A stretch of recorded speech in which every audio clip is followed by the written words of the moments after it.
교육 전문 컨설팅 그룹 어드미션 마스터스 진아킴입니다. 학부모들과 상담을 하다 보면 아이가 에세이를 준비하는데 방향을 잡지 못해 애를 먹고 있다는 이야기를 듣곤 합니다. 심지어 일부 학부모는 아이의 이 같은 모습에 화를 내기도 합니다. 에세이 작성은 어떤 생각과 자세를 갖고 임하느냐에 따라 쉬울 수도 있고 반대로 어려울 수도 있습니다. 이는 어른들에게도 쉽지 않습니다. 에세이를 제출하는 이유를 알고 있지만 이를 한정된 공간에 표현한다는 것은 그리 간단한 문제가 아니기 때문에 아이를 너무 윽박지르거나 몰아붙이는 일은 없어야겠습니다. 그래서 이를 보다 쉽게 진행할 수 있는 팁을 드린다면 항상 시작하기 전에 충분한 시간을 두고 밑그림을 그려보는 게 중요합니다.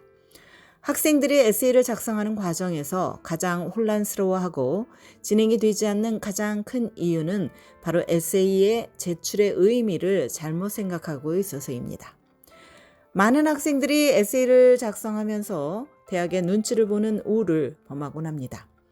이런 내용을 대학 입학 사정관들이 좋아할까? 대학은 어떤 이야기를 원할까? 같은 생각이 앞서게 되면 방향도 잘못되고 당연히 감동이나 관심이 줄어드는 결과를 불러올 수 있습니다.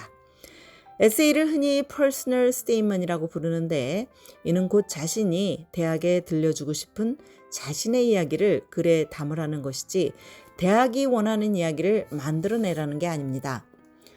이를 위해서는 자유로운 생각과 판단을 가지는 게 중요합니다. 에세이에는 글자 수 제한을 제외하면 특별한 규제나 규정이 없습니다. 편안하게 시간을 돌이켜보면서 자기만의 역사와 사건, 모멘텀을 찾아내 글로 옮기면 됩니다. 그리고 또 다른 중요한 이유를 지적한다면 다름 아닌 대학들이 제시한 주제나 공통 원서의 주제들입니다. 주제에 문제가 있다는 게 아니라 에세이 작성을 준비하는 대부분의 학생들의 공통된 방법을 얘기하는 것입니다. 다시 말해 거의 대부분의 학생들은 에세이를 준비할 때 가장 먼저 하는 게 어떤 주제를 고를 것인가입니다.